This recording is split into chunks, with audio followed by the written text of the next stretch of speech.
Hey Canucks fans, I'm going to admit that I didn't really like my post-game vlog from earlier tonight. I felt a little rushed. I was walking back to my car. I was trying not to get hit by any cars on the street. I just felt that I didn't say what I wanted to say, and I didn't say it articulately enough. So I'm going to go a bit longer than 2 minutes here. Not what I liked, what I didn't like, one other thing. Just going to talk about tonight's game, tonight's experience. It was a wonderful night for so many reasons. It was billed as Legends Night because it was the start of Sedins week. On Wednesday night, their banners go up to the roof, to the rafters, their jerseys being retired, never to be worn by any Vancouver Canucks players again. And it's obviously a worthy honor for the Sedins. And tonight was the start of this entire week of celebration. And as billed as Legends Night, they rolled out Stan Smyl, Trevor Linden, and Markus Naslund before the game. Really good ovations for all three, obviously. And then first to start with Smyl, then Linden, his first public appearance, connection with the team since he was let go in June of 2018. I heard he had a pretty direct interview during the intermission. I'll have to check that out when I go home. But he got a really good ovation, as I expected. Naslund got a really good ovation. And Pavel Bure got a somewhat, it was a tiny bit muted, but a decent ovation when his video tribute appeared on the Jumbotron. So the four guys, the four players that have had their jerseys retired, Smyl, Linden, Naslund, and Bure by video, were there present before the game started. So that was already a good night. And even before that, I was there with my lovely wife, Gail. That's obviously the best company I could ask for. You guys know, if you follow me on Twitter, that my son Sean and his girlfriend Fernanda got student rush tickets, and they basically got upper bowl, row one. I thought it was center ice, but it was pretty close. It was right on the blue line, but still very good seats. I made this whole joke about wanting to switch seats with them for a period, that I deserved it because I was their generous father. Turns out I didn't end up sitting in their seats. I sat in someone else's seats, which I'll tell you in a second.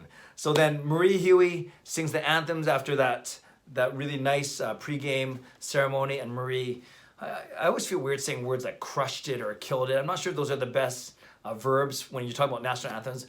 But she crushed it. She was awesome, as always. We were kind of joking during the intermission, actually, that her tone was perfect, her pacing, her power, all those things. Beautiful as always. I gave her an A+. I always do, but I don't just do that for the heck of it. She is the best anthem singer out there for my money. And but I noticed, and we were joking about this, that she actually started O Canada a little higher than she usually does. I don't have the best singing voice, obviously, but I have a good ear for music, and I noticed that. And she noticed that too, yet she absolutely nailed those notes that were even higher than usual. So great job to Marie there with Chris and their son Ronan on his first birthday of all things. I'll just tell that story now. So because Ronan, young, just 1 year old, I should say, not 1 year old. He was 1 year old. They ended up going home early. So then Gail and I moved down to Marie's seats for the third period, and those were just as good as Sean's seats up top. In fact, we were behind the net, and it was a wonderful vantage point for the third period. So that was a good night. So now you got the pregame, then you have Marie singing. That turned out well. I'll talk about the game in a second. Then during the second intermission, I got to meet Laura from Twitter. I think it's Canucks 181 or Canuck 181. I should have looked that up before I started this vlog, but it was great to see her. I met some other guys, other people throughout the day. A nice fellow named Jordan, another 50-50 seller named Shirley. So really met some really nice people and some friends from church, and also got to meet a lot of nice people throughout the evening. And then during the second intermission, also I'm waiting to meet Laura actually, and then this guy comes up to me and goes, "Hey Clay, I'm Tim Horvat, Bo's father." That's pretty cool. The guy recognized me. Like, it totally sounds like I'm humble bragging. Forget about the humble. I'm bragging. But it was so cool that my favorite player, and you guys know Bo Horvat is my favorite player. I love Pedersen. I love Hughes. I love Jake Virtanen. But Bo Horvat has always been my favorite player ever since he started with the Canucks. So to meet my favorite player's father was pretty cool, and for him to recognize me, that was even better. So we had a nice chat for a good 5 minutes about his family being here to watch a couple of the games, how they travel down to Detroit sometimes to see when Vancouver is playing in Detroit, because that's close to their home.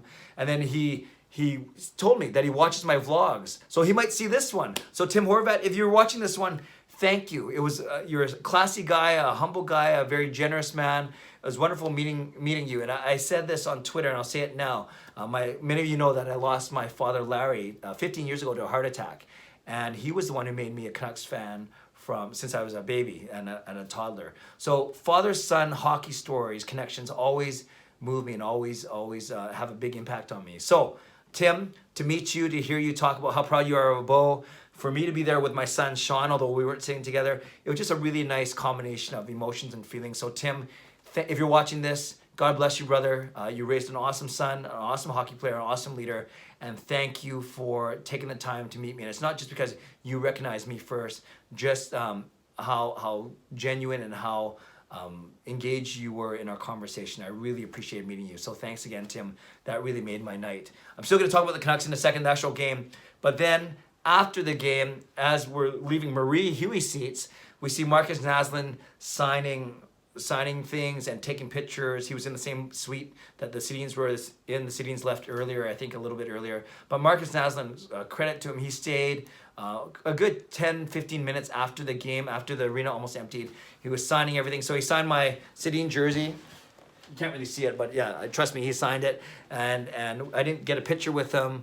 Not big. It's funny, as cool as it was to take a picture with Tim Horvat, I actually didn't go after a picture with Markus Naslund. I got one, from the side or while he was signing other people's stuff.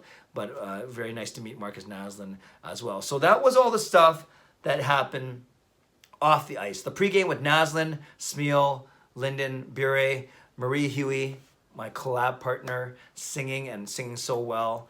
And then moving down, meeting Laura, meeting Tim Horvat, and then saying hi to Markus Naslund after the game. So that was all of the off-ice stuff. That was all the non-Canucks game stuff. And then the Canucks play an awesome game. It was a very entertaining game. They were aggressive. They were assertive. They were initiating contact. They were fighting. They were scoring on the power play, no less. So many good things about the game. Let's start with Quinn Hughes. 3 assists. He now has 44 points on the season. He's tied for 4th overall among all defensemen, not just the other rookie defenseman that he's battling for the Calder Trophy. He's tied for 4th overall in the entire league. Now, I'm not saying that he's going to be one of the 3 Norris finalists. I think they're not going to vote him for Calder and Norris. But still, if he keeps this up, you never know. Imagine if he finishes top 3 in NHL scoring for Demon, or top 2 even. So a wonderful, wonderful 3-point night for Quinn Hughes. Looked really good, looked engaged, looked creative. And now he's, with those 44 points, he's 2 up on Cale Makar. And I've always said this, if Cale Makar wins the scoring race, the rookie scoring race, he's going to win the Calder because he's played less games. But if Hughes beats Makar for the scoring title, and depending on how much he beats him by, I don't think it's a bad disadvantage that Hughes has played more games than Makar, actually. It shows consistency. Imagine if Hughes finishes the season playing 81 games, and maybe he only has 5 or 10 more points, say 5 points more than Makar, yet, and Makar has played 10 fewer games. Sure, some guy might say, well, points per game, Makar is better, but I think a lot of people will say Hughes has shown consistency throughout his rookie season. So that will be an interesting thing to gauge and to watch as we go. I think I think that's a really, really cool story. So Quinn Hughes, 3 assists. JT Miller had 2 points. Adam Gaudette had a couple points. I think Troy Stecher had a couple points. Power play looked good, 2 for 4. I think the stat, they were at like 10 out of 11, then I think it ended off 10 out of 13. A power play against the Nashville Predators. I think that's my friend Mike texted me that's a record for for power play percentage against one team in a single season. That's pretty crazy to go 10 for 13 overall. They were 8 for 9 before this game started. They go 2 for 4 tonight. So 10 for 13 overall against Nashville. That's crazy. I'm sure Nashville will have no problem not facing the Canucks for the rest of the season. Also, Jacob Markstrom, what can we say? The 2 goals he let in, not his fault. But then he made, no joke, about 6 or 7 top-notch saves in the second period. Canucks go up to a 4-0 lead, but then Nashville scores 2. And then you kind of sense that, we're not out of the woods yet. But then JT Miller scores late in the second period and kind of takes momentum back for the Canucks, and then they really coasted from there. So, but Jacob Markstrom, outstanding, especially in the second period. I think the Canucks were outshot 19-7 in the second period. So Jacob Markstrom was amazing in that second period. He was great all game. Again, showing why he's an all-star, showing why he's being our MVP. And what else can you say about Jacob Markstrom? It was a really, really outstanding performance. Really like the secondary scoring. Our first 3 goals were from Zach McEwen, Brandon Sutter, and Jordy Ben. I don't think we'll ever see a box score that has McEwen, Sutter, Ben in that order ever again. Like, that was pretty cool. Obviously, it speaks to secondary scoring. Nice to see Zach McEwen get a goal. Justin Bailey looked good out there. Didn't get a lot of ice time, but when he was out there, he was noticeable, throwing his weight around, and he was also fast. We saw his speed tonight. I like Pettersson's game. Not so, one goal, not so crazy on the score sheet, but he was initiating contact. I think he's going to take matters into his own hands in a smart way. He took one penalty, but he's not afraid to initiate contact, and he's going to slash back, hack back, hold back, all those things, so he doesn't get taken advantage of, as a star player. So I really like that out of Pettersson's game.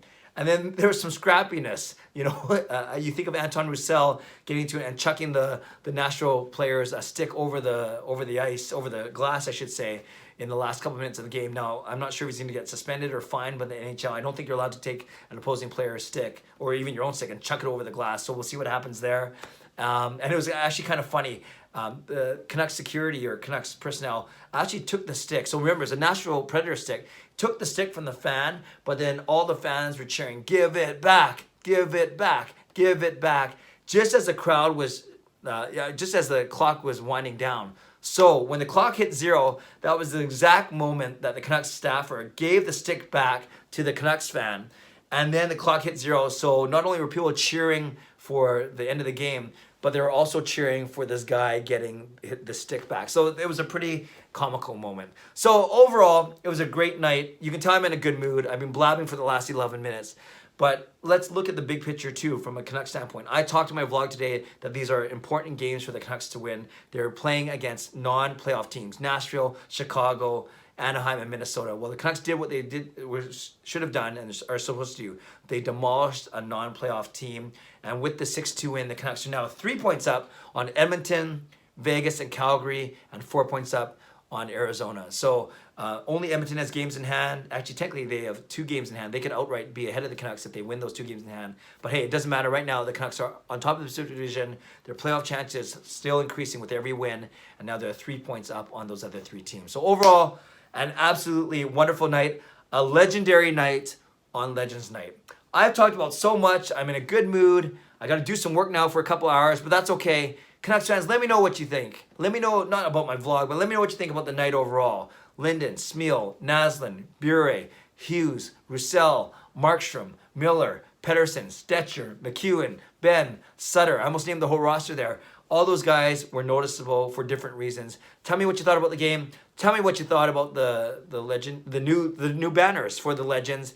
Tell me what you thought about Marie's Anthems. Tell me about anything. Tell me about my experience with Tim Horvat, or if you have any experiences like that. Whatever it is, write it down in the comments. I will certainly read, react, and reply. I'm in too good of a mood not to. So thanks for watching. You can watch my goofy 2-minute post-game video, or I'm glad you stuck around for this one, 13 minutes worth, but hopefully it's all worth it because I'm in a really good mood right now, and I'm going to have this energy carry me through for the next couple hours while I get some late work done. So Canucks fans, thanks for watching. Thanks for your support. Thanks for your kind words on Twitter, given my experiences tonight.